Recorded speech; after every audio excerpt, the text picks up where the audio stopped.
Bismillahir Rahmanir Rahim. Alhamdulillahi Rabbil Alameen. Wa sallallahu ta'ala wa sallam ala Sayyidina Muhammad wa ala alihi wa ashabihi ajma'een. Amma ba'd. Assalamu alaikum, respected brothers and sisters. I want to first of all welcome all of you to Mawarid Lifestyle.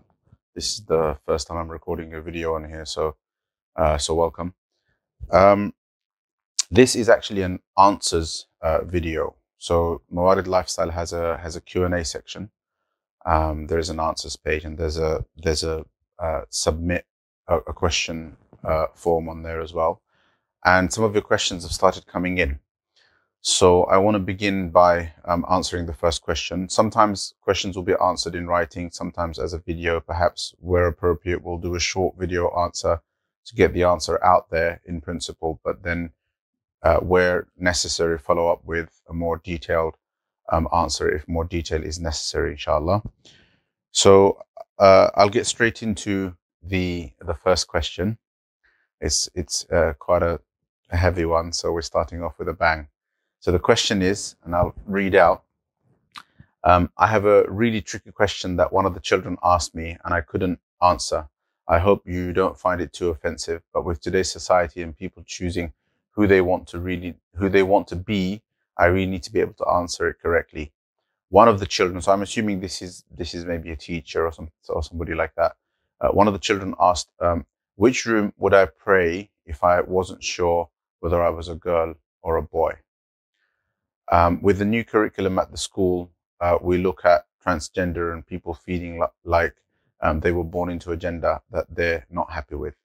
It's extremely heavy stuff, I know, but I just didn't know how to answer the question related to the masjid. So that's the question. My first question, and it's so loaded. Obviously, it's also politically tricky because, you know, it's becoming difficult to discuss these things from a religious point of view. Interestingly, because of this increasing kind of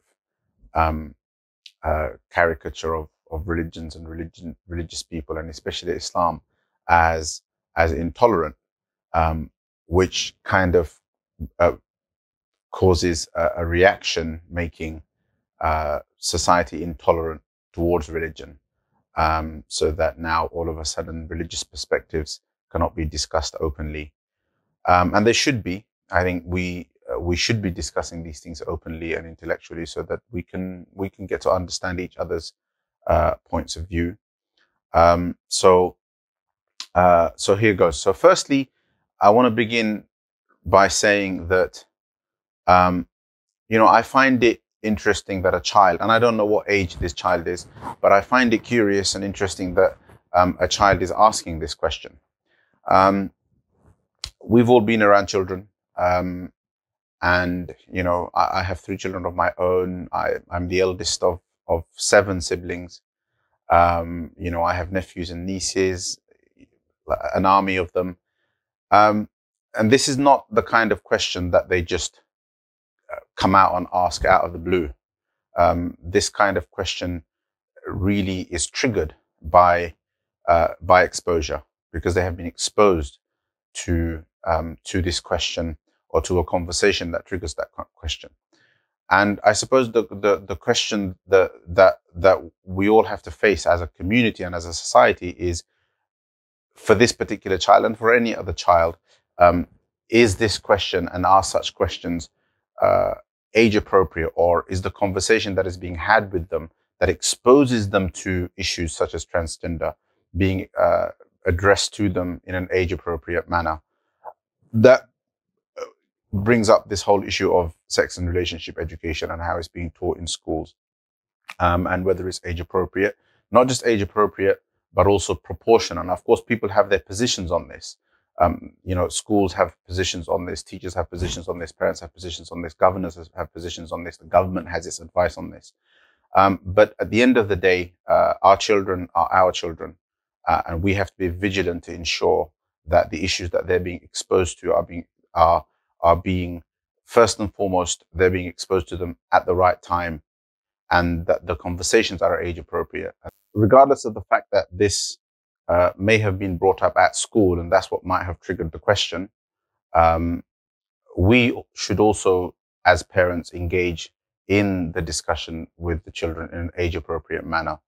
And therefore, if it is just curiosity, then I think it's perfectly okay to simply say, well, for children, every prayer room is open. The answer to which prayer would somebody who perhaps was transgender, this question would apply to a transgender person, somebody who is physically one gender but feels that they are another. If that was indeed the question, and that's more of a question for us adults to consider, parents have to decide how they deal with children. Then we can discuss this in a general sense, and I can't go into specifics. An answer like this can't comment on a specific case, such as the case of this child. So the answer is general and in principle. So generally and in principle, the answer is that Islam does not recognize a situation where somebody who is biologically born of a particular gender, so they're biologically male or biologically female, it does not recognize their sentiment or their feeling that they are of another gender. So essentially, the gender that they are biologically is really the room where they should pray. So if they're biologically male, then they pray with the men. If they're biologically female, then they pray with the women. This is based on kind of classical Islamic jurisprudence.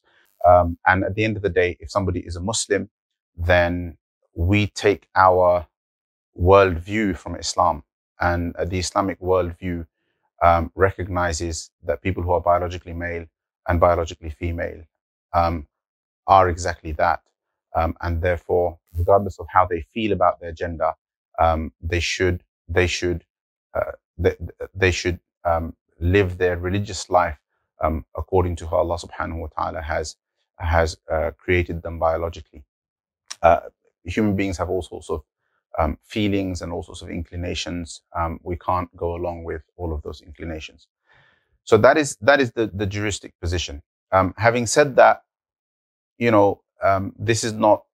that does not mean that people who have these feelings shouldn't be tolerated, that they shouldn't be heard, that they shouldn't be helped if help is what they seek. That is a completely different issue altogether. The position of Islamic jurisprudence is what I have just said. Finally, on this page, I'll make sure that there are some additional resources posted that relate to the whole issue of gender identity and the whole issue of sexual orientation. There's not a great deal out there, but there is some good material, inshallah, for Muslims to take guidance from. I'm going to reiterate this point. At the end of the day, we believe in Allah subhanahu wa ta'ala. We believe in the Quran. We believe in the Prophet Muhammad sallallahu alayhi wa sallam. And we take our worldview from that. And therefore, we take the guidance of Islam regarding what is permitted and what is forbidden. We take our guidance from Allah and His Messenger and the Quran with regards to our orientations, with regards to the way we think, our philosophical orientation, and with regards to our passions, our desires, and our inclinations. And that's what should guide us, even though it isn't always easy. Praying 5 times a day isn't easy. Regulating our desires isn't always easy. Staying away from the haram isn't always easy. This is the life that Allah subhanahu wa ta'ala has given us in this dunya, and we are in this dunya to earn success in the akhirah, inshallah ta'ala. And whatever sacrifices that we make and whatever discipline that we live by in this life will be rewarded in the hereafter. That is our worldview, and we should not sway from that because of external pressures. We should tolerate other people and their inclinations, but if we are Muslims, then not only should we live as Muslims and be proud of it, but we should also demand that our way of thinking and our lifestyle is also tolerated, just like we tolerate others. So that is the answer to that first very heavy question, inshallah ta'ala.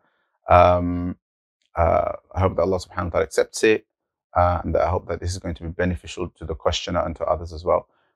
I will follow up with other questions that have been sent in. I'm still setting into, inshallah, Mawarid Lifestyle, and the whole kind of putting content up, inshallah. So expect more and more content. And I'll end with that. Jazakumullah khairan wa assalamu alaikum wa rahmatullahi wa barakatuh.